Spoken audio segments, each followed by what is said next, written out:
더 이상 앞으로 나아갈 수 없는 한계의 벽을 느끼십니까?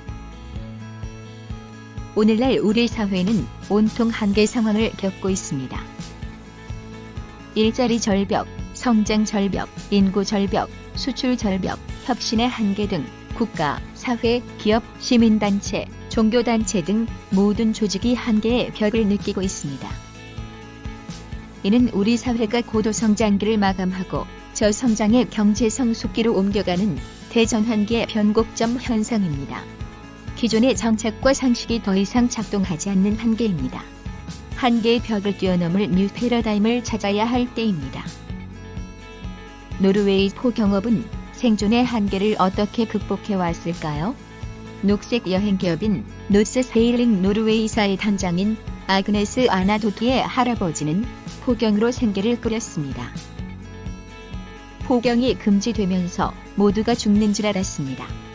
그러나 그의 부친은 고래를 잡는 대신 고래를 보는 관광업으로 전환했고 고래 잡던 시절보다 훨씬 더 잘 살게 되었습니다. 이제 3대는 단순한 고래 관광에 그치지 않고 하이브리드 범선을 개발해 엔진 소음을 줄여 조용히 고래에게 접근해 고래의 소리를 감상하는 생태 관광으로 진화했습니다. 여행자에게 영감을 불러일으키고 바다와 생물, 자연을 배우는 기회를 제공합니다. 생태 관광은 단순 고래 관광보다 훨씬 더 부가가치가 높은 고소득을 가져왔습니다. 전통적인 고래잡이 여부가 시대 변화에 맞추어 끊임없이 새로운 패러다임으로 진화해온 덕분입니다. 전통적인 농업은 오늘날 어떻게 진화하고 있습니까?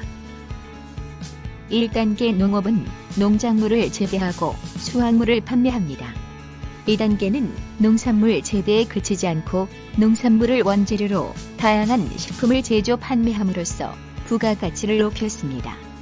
3단계는 농업과 관련된 생활문화를 체험하는 농업관광산업으로 진화하고 있습니다. 소위 6차 산업의 탄생입니다. 1단계에서 수확물을 더 많이 거두려고 농지를 확대하거나 고부가 농작물을 도입하더라도 2단계만큼 소득을 올리기는 쉽지 않습니다. 이처럼 패러다임의 전환은 한 단계 위로의 업그레이드를 의미합니다. 우리나라 아파트는 어떻게 발전해 왔습니까? 1세대 아파트는 개발 시대의 도시 인구 급증에 부응하기 위해 주택을 대량 공급하는 양적 수요에 포커스를 두었습니다. 청편일률적으로 성냥갑 같은 직사각형 콘크리트 구조물이 대세였습니다. 2000년대 후반부터는 주차장을 지하에 두고 지상을 공원처럼 꾸미고 수영장, 독서실 같은 커뮤니티 시설을 갖추기 시작했습니다. 거주 공간으로서의 질적인 환경에 방점을 둔 2세대 아파트의 등장입니다. 오늘날의 3세대 아파트는 개성 있고 차별화된 주거 환경이라는 패러다임에 맞추어 인공지능 스마트홈 서비스 등이 도입되고 있습니다. 사람도 개인에서 조직원으로, 다시 조직원은 사회인으로 성장합니다. 무술인이 문예인을 거쳐 무도인의 경지에 이르듯이 기업인은 세일즈맨에서 경영자로, 다시 사업가로 진화 발전합니다. 이렇듯 생명이 있는 만물은 3단계로 패러다임을 진화시키면서 발전합니다. 그렇다면 내가 소속한 조직이 패러다임을 진화시켜야 할 변곡점에 위치해 있는지 어떻게 알 수 있을까요? 첫째, 아무리 혁신 노력을 기울여도 정체 상태를 벗어날 수 없습니다. 둘째, 그동안 성과를 가져왔던 전략들의 역기능이 순기능을 압도합니다.